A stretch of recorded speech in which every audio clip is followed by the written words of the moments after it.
Dans l'activité 5, une urne contient 4 boules numérotées de 1 à 4. On tire au hasard 2 boules de cette urne pour former un entier de 2 chiffres. Combien de nombres entiers peut-on obtenir si les 2 boules sont tirées une par une avec remise? On dit tirage successif avec remise. Deuxième cas, les 2 boules sont tirées une par une sans remise, ou bien on dit tirage successif sans remise. On a fait la même activité dans la vidéo précédente, mais je veux la faire pour introduire de nouvelles notions qui vont être importantes dans l'explication du cours. Ok. Dans la partie A, les 2 boules tirées sont tirées une par une avec remise.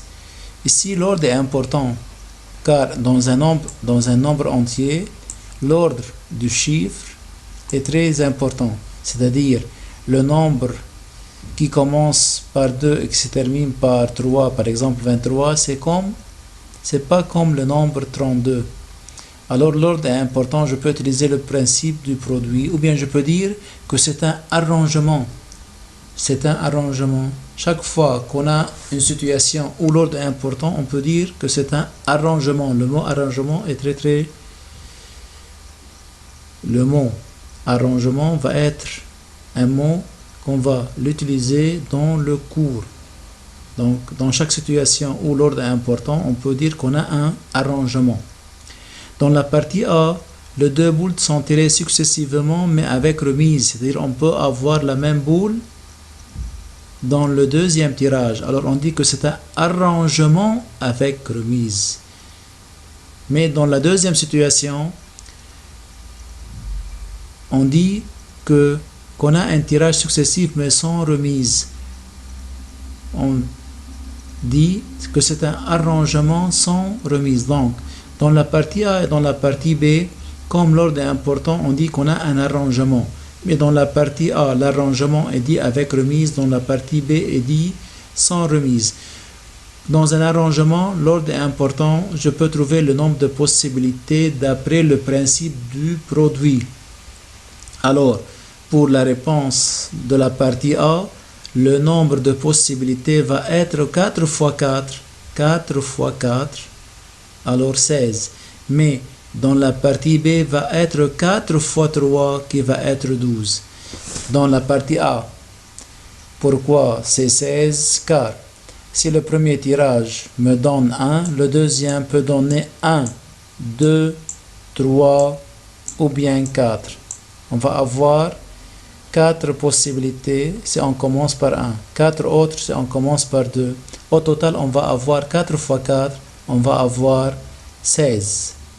Mais dans la partie B, si le premier tirage est 1, le deuxième ne peut pas être 1 car sans remise. Alors le deuxième peut être 2, peut être 3 ou bien peut être 4. Alors il y a 3 tirages qui commencent par 1, 3 qui commencent par 2, 3 qui commencent par 3 et 3 qui commencent par 4.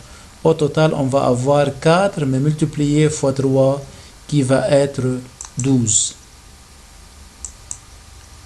Dans l'activité 6, on appelle anagramme chaque mot ayant un sens ou non obtenu par transposition des lettres d'un autre mot. C'est-à-dire, je dois ranger toutes les lettres et pour faire ce rangement, il y a plusieurs possibilités. Chaque arrangement possible va me donner un mot.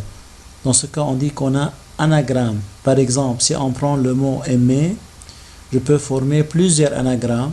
Il suffit de ranger les 5 lettres de ce mot suivant certains ordres. Je peux avoir par exemple mère, mari. On utilise toutes les lettres, mais vous seulement de les ranger suivant certains ordres. Comme l'ordre est important, je peux utiliser toujours le principe du produit. Et dans ce cas, chaque possibilité, c'est un arrangement sans répétition. C'est un arrangement sans répétition de ces 5 lettres. Lorsqu'on fait un arrangement sans répétition de tous les éléments, on dit qu'on a fait une permutation. Donc, lorsqu'on range les éléments d'un ensemble suivant certains ordres, on dit qu'on a une permutation. On va trouver combien de permutations, ou bien ici, dans cette activité, combien d'anagrammes. C'est quelque chose qui est très simple. On va utiliser le principe du produit. Alors, pour former un mot, je dois commencer par la première lettre. La première lettre peut être la lettre A, I, M, E ou bien R. Alors, combien de possibilités pour la première lettre? On va écrire 5. Pour la suivante, c'est une autre lettre mais qui est différente que la première, 4. Pour la suivante, 3. Pour la suivante, 2. Pour la suivante, 1. Alors, le nombre de possibilités va être 5 fois 4 fois 3 fois 2 fois 1. Alors, on va avoir à la fin leur produit qui donne 120. Combien de ces anagrammes commencent par une voyelle? Pour trouver combien d'anagrammes commencent par une voyelle, alors pour la première lettre va être A, ou bien I, ou bien E. Alors, il y a 3 choix possibles pour la première lettre. En passant à la suivante, combien de lettres restent? En principe, on a 5 lettres, mais on a utilisé une pour la première, alors on écrit 4.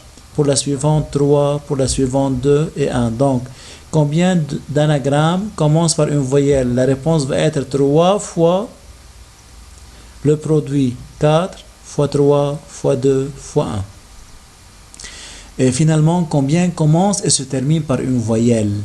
Si on doit commencer et terminer par une voyelle, alors la première voyelle utilisée, pour la première, on a 3 possibilités, mais pour la deuxième, on va avoir 2, car dans un anagramme, ici, dans le mot utilisé, aimer ou bien Marie, comment sont les lettres? Les lettres sont distinctes. Alors, je peux avoir 3 fois 2. 3 fois 2 pour commencer par une voyelle et terminer par une voyelle qui va être 6 possibilités. Pourquoi 6? Car si on commence par A, on termine par I ou E. Si on commence par I, on termine par A ou E.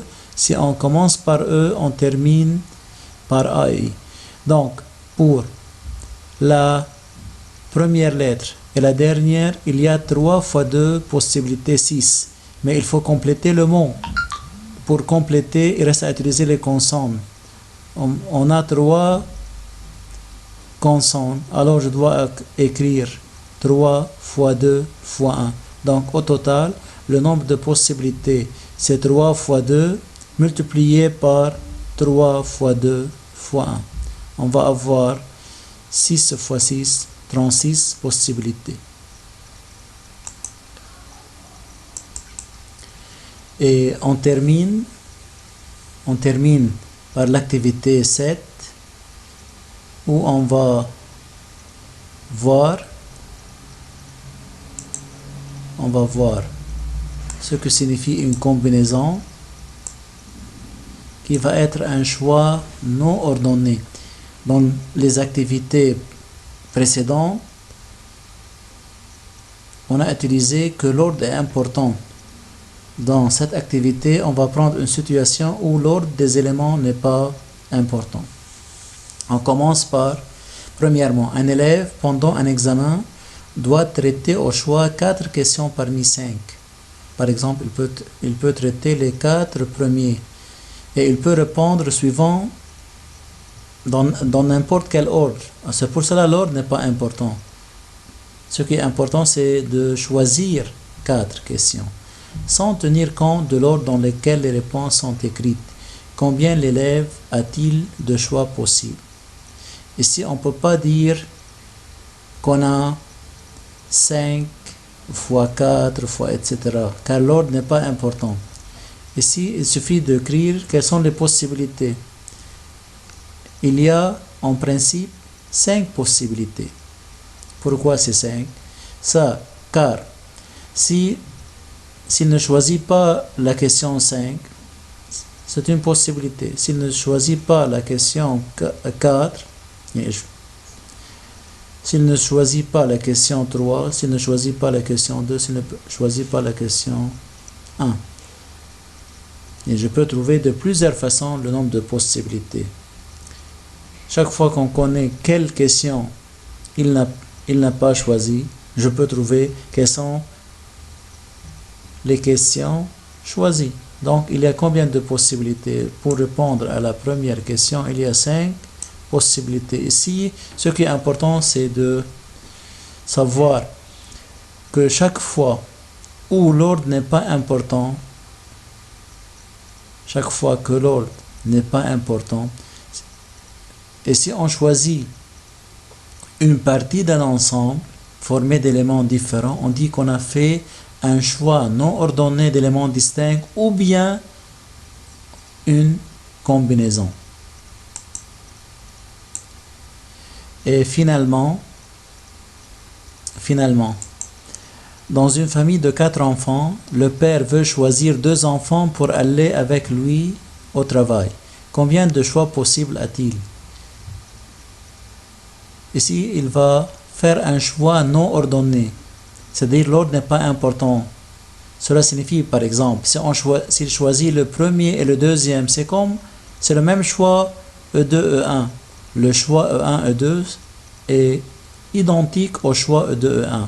Donc, l'ordre n'est pas important. On ne peut pas dire que le nombre de choix, c'est 4 fois 3, 12. Ce n'est pas 12, car le choix E1, E2 est équivalent au choix E2, E1. Quelles sont les possibilités? Il peut choisir E1 et E2. C'est un choix. Il peut choisir E1 avec E3. C'est un autre choix. Et il peut choisir E1 avec E4. Ou bien, il peut choisir E2 et E3. Ou bien, il peut choisir E2 et E4. Et finalement, il peut choisir E3 et E4. Alors, dans cette question, on a 6 possibilités de choisir 2 enfants parmi 4. Donc, il faut faire attention. Dans ce choix, l'ordre n'est pas important. Lorsque l'ordre n'est pas important et les éléments sont distincts, on dit qu'on a fait un choix non ordonné d'éléments distincts ou bien on dit qu'on a fait une combinaison.